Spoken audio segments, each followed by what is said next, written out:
Thanks for joining us for a trip to Mono Lake via road number 108, also known as Sonora Pass Highway.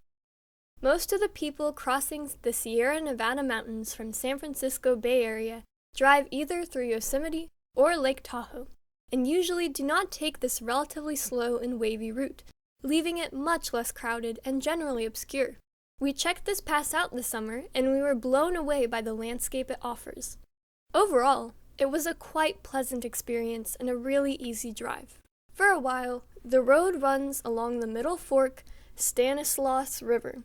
We passed a bunch of campgrounds, a fire station, and even stopped to stretch our legs at a parking lot near the trailhead leading to the Columns of Giants, an interesting geological formation.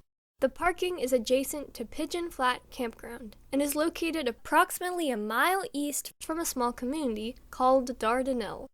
There was a bridge where we stood for a few minutes, marveling at the roaring power of the mountain river.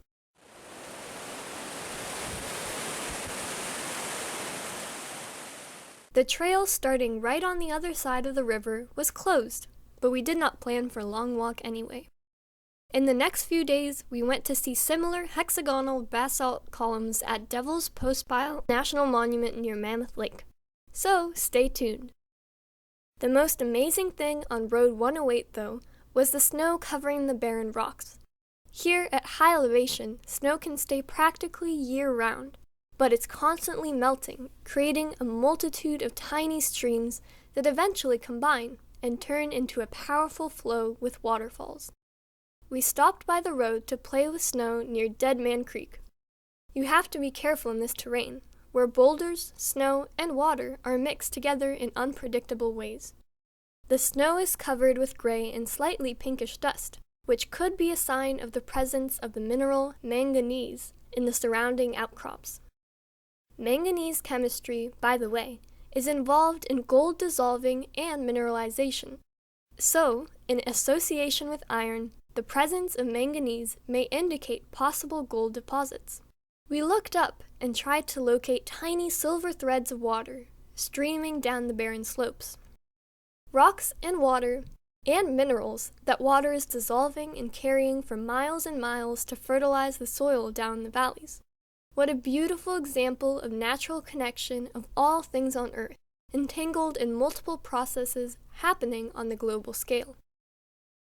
We are now driving through Sonora Pass and entering Mono County.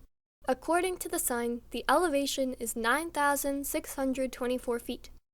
The landscapes are amazing. Very few things can surpass watching snow in the middle of July.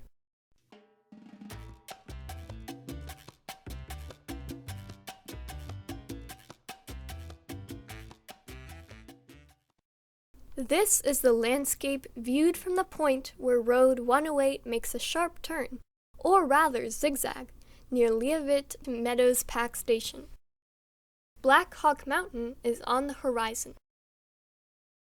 We turned south on Highway 395 at Sonora Junction and headed straight to Mono Lake.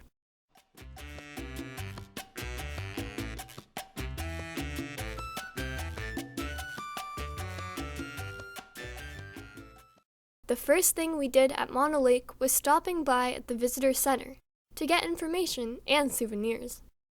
The complexity of the ecological marvel called Mono Lake boils down to 5 major facts. 1. The water has high salinity and high alkalinity. It feels soapy, like a laundry detergent. 2. There are strange natural columns of porous material along the coast of the lake. These columns are called tufas. 3. There are a lot of alkali flies. These are very unusual flies that dive underwater to feed on bacteria and algae. The larvae of these flies were used as a source of protein by local Native American people, who gathered and dried larvae and even used it to trade with other tribes. 4.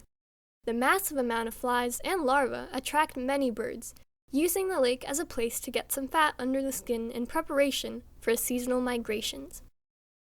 5. Mono Lake is home to a cool creature named the brine shrimp, or Artemia monica. It's unique to this place and lives nowhere else. The visitor center has hugely enlarged models of the brine shrimp both male and female. We were able to film the brine shrimp in the aquarium in the same room and saw how male shrimp were trying to grab egg-carrying females using special appendages. There is also a huge piece of obsidian, or volcanic glass, at the entrance of the visitor center. We walked a bit behind the building and then headed to the South Tufa area, where we had a chance for a close encounter with everything I just mentioned. The access to South Tufa is through Road 120 and a relatively short unpaved road to the parking lot.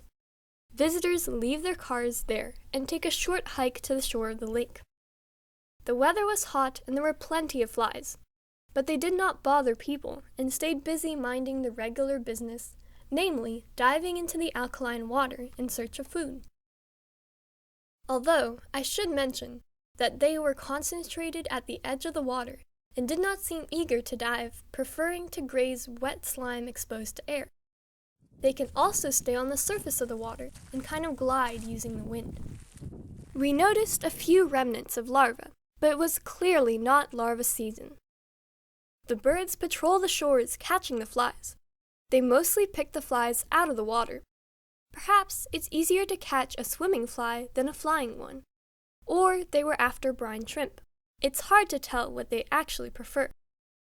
Over 100 species of birds are known to breed in this area.